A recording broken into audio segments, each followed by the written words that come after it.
Udumo kuNkulunkulu kweliphezulu nokuthula emhlabeni kubantu abathokozelwa nguye uJesu Kristu iNkosi. Siyambonga, siyamdumisa uNkulunkulu wethu kuba siphe ithuba namhlanje sikwazi futhi ukuhlangana. Sikhulume kakhulu izolo, sikhuluma indaba enkulu. Sikhuluma indaba enkulu. Sikhuluma indaba enkulu, abantu abadonsa uJesu, abantu abeza kuJesu, abantu abamlalelayo, abantu abafundiswe ubaba. Uma ufundiseke kahle, ufundiswe ubaba uzofika kuJesu. Kodwa uma ungafundisekanga, angazi noma niyakhumbula nje siyafundisa la. Ivision kaNkulunkulu yaleli bandla ukufundisa. Mangingageqika amagula sengathi ngiyahamba ngingakathandazi, kufanele ngithandaze kuqala bese-ke singena enkonzweni yethu yosuku. Asiguqe sithandaze.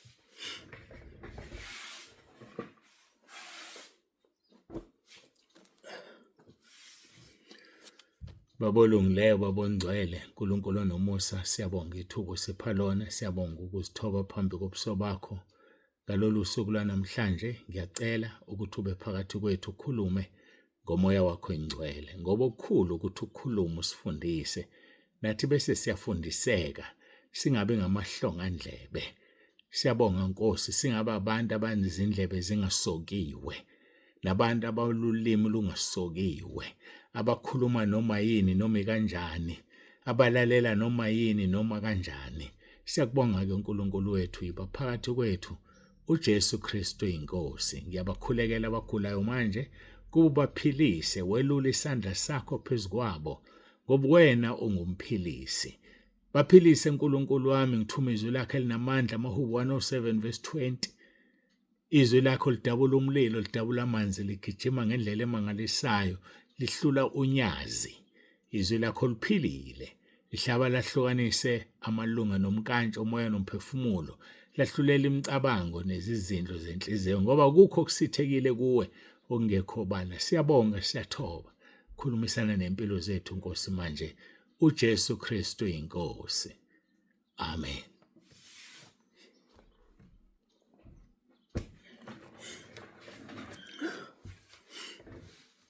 Siyambonga uNkulunkulu wethu, bafowethu kakhulu, siyamdumisa.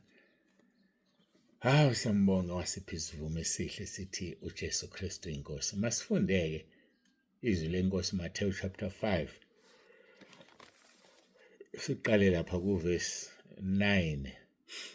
Babusisiwe abalamlanga ukuba bayokuthiwa abantwana bakaNkulunkulu. Mina ngisho abanjani? Abalamlayo. Siye kuHezekiel chapter 22 verse 30. Ngafuna kuba umuntu wokubeka uthango emesikhaleni ngaphambi kwami ngenxa yezwe, kuba ngingalichithi, kepha angimfumananga. Ngafuna umuntu, kepha angimfumananga. Izolo-ke ngokudinwa inkosi sidine sikhuluma indaba ejulile. Bengichazile la ngathi usuku lokugcina luhlukene kabili. Khona lapho kuyohlengwa imizimba yabangcwele ngokugcwele, ukuvuka kokuqala lokho. Bese kuba khona lapho abangalungile beyovuselwa ukwahlulelwa. Sisakhuluma-ke ngokuthi lapho kuyohlengwa imizimba yabalungileyo ngokupheleleyo. Sesisiya lapha kuJohn chapter 6 sabheka uverse 39. Uthi lokhu kuyintando yongithumileyo kuba konke angiphe khona ngingalahlekelwa lutho kukho, kodwa ngikuvuse ngomhla wokuphela. Intando kaNkulunkulu, intando yalo yamthumela uJesu, umsebenzi wakhe ukuthi avuse ngosuku lokugcina, ngomhla wokuphela. Verse 40. Ngokuba lokhu kuyintando kaBaba ukuba yilona loyo obona indodana akholwe yiyo abe nokuphila okuphakade. Ngiyakumvusa mina ngomhla wokuphela. Yilona loyo obona indodana abe nokuphila okuphakade. Ngiyakumvusa mina ngomhla wokuphela. Yilona loyo oyibona indodana. Uyibona kanjani indodana? Ngokuzwa izwi layo bese uyalenza, uzokwazi ukuthi uyibone. Uthi ngoza ngizikhazimulise kini, uthi bonke abagcina izwi lami, abagcina imiyalo yami, ngiyakuzikhazimulisa kubo. azibonakalise. uJohn chapter 14 loyo verse 21. Onemiyalo yami ayigcine nguyena ongithandayo. Ongithandayo uyakuthandwa nguBaba, nami ngiyakumthanda ngizibonakalise kuye. Usakwazi bonakalisa uJesu kuwe? Hayi, ngiyabuza nje ukuthi usakwazi bonakalisa yini uJesu kuwe? Ngiyaxolisa kakhulu ngocingo bafowethu, ngiyacela ningixolele. Ngiyacela nje ningixolele, ngisazama ukulivala. Wakwazi bonakalisa yini uJesu kuwe na? Likhuluma ngalokho lelizwi lithi uyakuzibonakalisa. Onemiyalo yami ayigcine nguyena ongithandayo. Ongithandayo uyakuthandwa nguBaba, nami ngiyakumthanda ngizibonakalise kuye. Uzozibonakalisa uthi kuverse 40, ngokuba lokhu kuyintando kaBaba ukuba yilona loyo obona indodana akholwe yiyo, oyibonayo akholwe yiyo. Uzoyibona, izozibonakalisa bese uyakholwa yiyona. Uyakholwa yini yona? Ubone yona ngempela? Phela noSathane uyazenza ingelosi yokukhanya. Uyazama njengomphiko uKristu ukuzenza uKristu ephika kuyena yena ongungqo. Baningi benza izinto bathi uNkulunkulu uthe. Baningi benza izinto bathi uJesu uthe. Kodwa bese kuvela izikhathi lapho ekuvela khona ukuthi akahambisani nabo. Hayi, akahambisani nabo. So bengibheka nje lelizwi elithi uyazibonakalisa, onemiyalo yakhe ayigcine kuyena othanda iNkosi uJesu. Uthi uJesu ongithandayo uyakuthandwa nguBaba, nami ngiyakumthanda bese ngizibonakalisa kuye. John chapter 14 verse 21. But asibuyeke siqhubeke no verse 40 wethu lapha kuJohn chapter 6. Ngokuba lokhu kuyintando kaBaba, kuyintando kaBaba ukuba yilona loyo obona indodana akholwe yiyo abe nokuphila okuphakade. Ngiyakumvusa mina ngomhla wokuphela. Ngixolise kakhulu ngokuzamula. Ngivuka ebuthongweni, angilalanga ngisebenza. Manje ubuthongo buyabuya. Sengilokhu ngizamula, ningixolele bakithi. Verse 44. Akakho ngeza kimi uma uBaba ongithumileyo engamdonsi. Akekho ngeza eNkosini uJesu uma uBaba umthumileyo engamdonsi. Mina-ke ngiyakumvusa ngomhla wokuphela. Akekho ngeza eNkosini uJesu. 45. Kulotshiwe kubaprofethi ukuthi bonke bayakuba ngabafundiswe nguNkulunkulu. Yilona loyo ozwile kuBaba wafunda uyeza kimi. Bonke bayoba ngabafundiswe uNkulunkulu.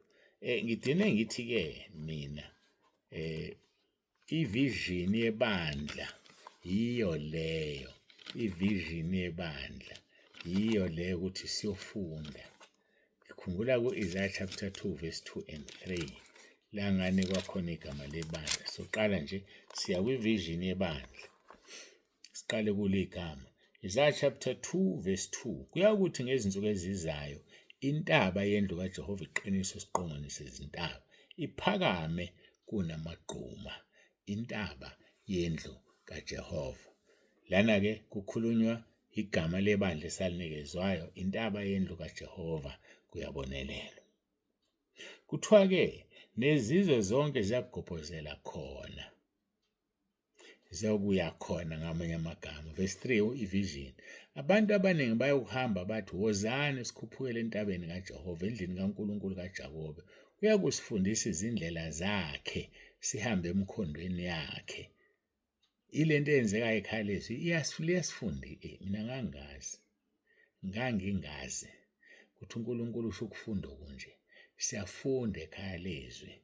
Uyakusifundisa izindlela zakhe, sihambe emkhondweni yakhe.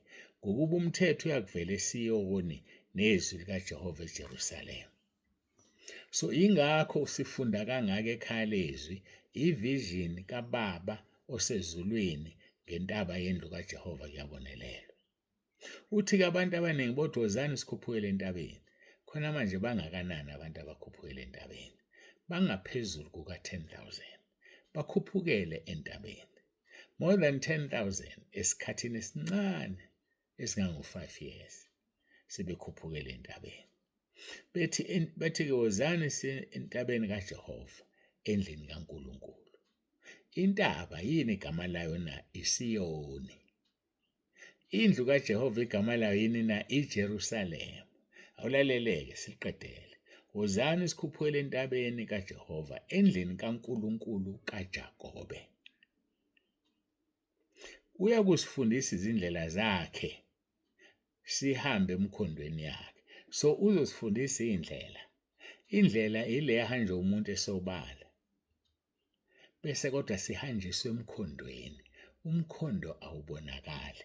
Abantu abake bazingela bayazi ukuthi umkhondo awubonakali wenyamazane. Uzwa isilwane yinja ngokunuka ithi isinjizwe kudlula unogwaja la. Ibisiyawulandela ifike uvuse. Umkhondo lowo into ecashile engabonakali ngamehlo engqondo kodwa ezwakala ngephunga emasikhuluma ngezinja zizingela. So-ke thina uzosifundisa indlela bese sihamba emkhondweni. So kusho ukuthi asizugcina sihambe endleleni. Abantu njengamanje wabedideka nje besigxeka belwa besho konke lokhu bethi zibhalelwana izono. Ungahlala iminyaka emingaka ulinda ukuvuma izono. Sisemkhondweni abayibona ba-understand. Yazi ukuthi yazi abantu aba-understand. Sisemkhondweni sesidlulile endleleni ebonwa abantu. Sihamba phezu kwezwi size sihambe kulo bengasaboni ukuthi sisezweni abasaboni ngoba sesihambe emkhondweni. That is the vision uNkulunkulu asinikeze yona kwakhiwa intaba yendlu kaJehova yabonelelwa 15 years ago. Uyakusifundisa izindlela zakhe sihambe emkhondweni yakhe ngokuba umthetho uyakuvela eSiyoni. Ngitheni intaba yini? iSiyoni. Umthetho uzovela eSiyoni. Kodwa izwi likaJehova lizophuma eJerusalema. Kuphi eJerusalema? Endlini kaJehova esentabeni lapho kubonelelwa khona. So endlini kutholakala izwi, entabeni kutholakala umthetho. Bafowethu, mina iyangimangalisa lijulile igama lebandla. Sikhuluma ngegama lebandla lasentabeni yendlu kaJehova yabonelelwa. Wozani siye khona. Sikhuphukele kule ntaba, sikhuphukele endlini kaNkulunkulu kaJakobe. Uzosifundisa indlela thina kodwa sizohamba emkhondweni. Imkhondo phela lento esidlulile ezweni. Ngake nganitshela ngathi ngelinye ilanga ngilahla iphepha likaSwidi.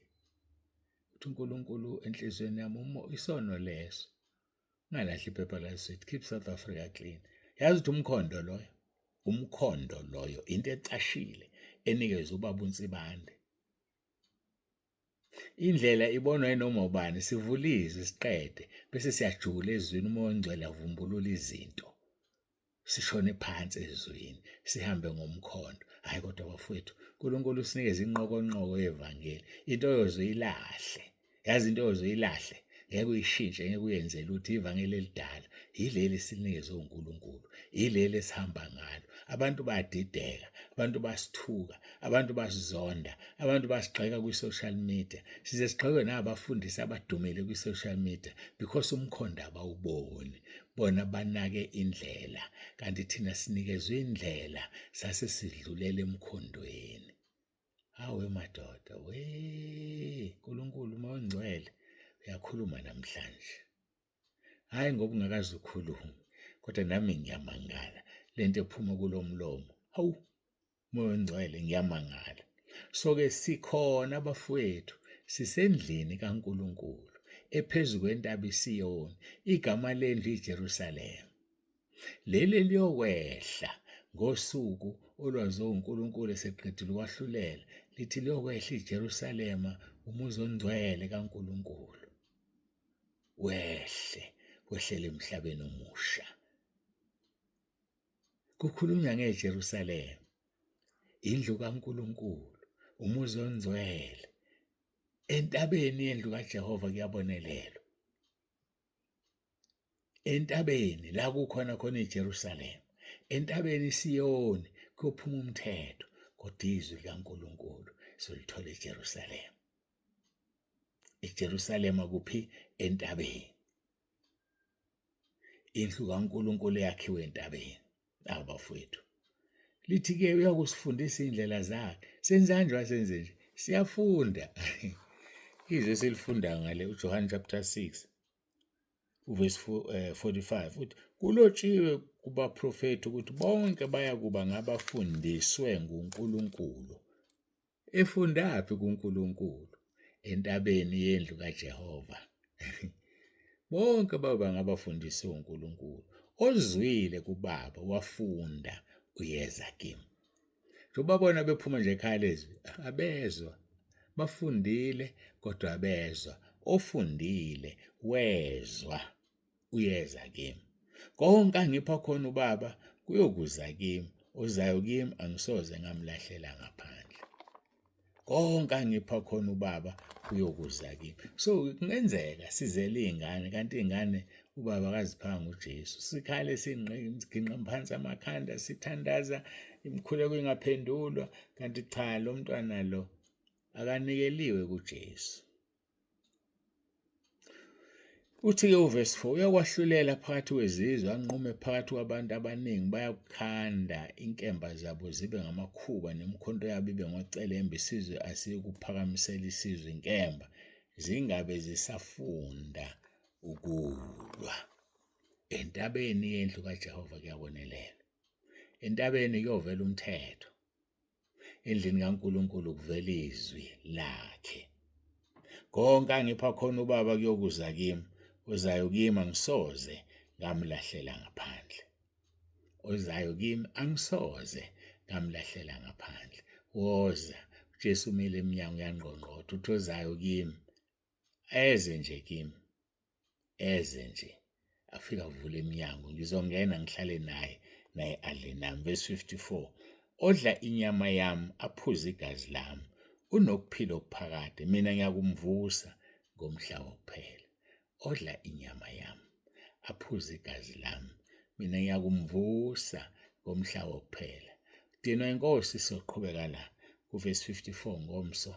Ngiyambonga uNkulunkulu ungipha ivangeli eliphilayo elisezweni wangipha igama lebandla elikhulumayo kungabi igama lebandla nje elikhulunyiswayo ngoba lichazwa kodwa likhuluma ngokwalo ngoba lisezweni. Izwi likaNkulunkulu liphilile linamandla libukhali kunenkembe esikahlangothi zombili olihlaba lahlukanise umkantshana amalunga umoya nomphefumulo lahlulela imicabango nezizindlo.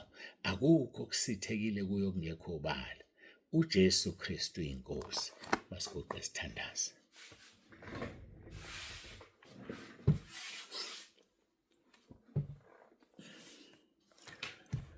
Baba wethu ongcwele, uNkulunkulu wethu onomusa, siyabuthoba phambi kobuso bakho. Siyakubonga ngakho konke osenzele khona. Udumo lonke lungolwakho lukufanele. Siyabonga Nkosi ukusifundisa. Hawu Nkosi iminyaka eminingi kangaka uyasifundisa sibone siyafunda. Size sizophaphama manje sekunekhaya lezwi kanti waqala ngayo 2011 usifundisa. Namanje uyaqhubeka usihambisa kuyo imikhondo yakho. Ekuyo indlela yakho ngoba uJesu Kristu indlela neqiniso nokuphila. Ngeke sikwazi ukuza kuwe uNkulunkulu Baba singahambi ngendodana yakho uJesu Kristu. Yona ke izosihambisa emkhondweni yendlela eyiyona. Ukuze sikwazi ukuthi entabeni kutholakala umthetho kodwa endlini kaNkulunkulu kutholakala izwi. Siyabonga Nkosi uJesu Kristu inkosi. Amen.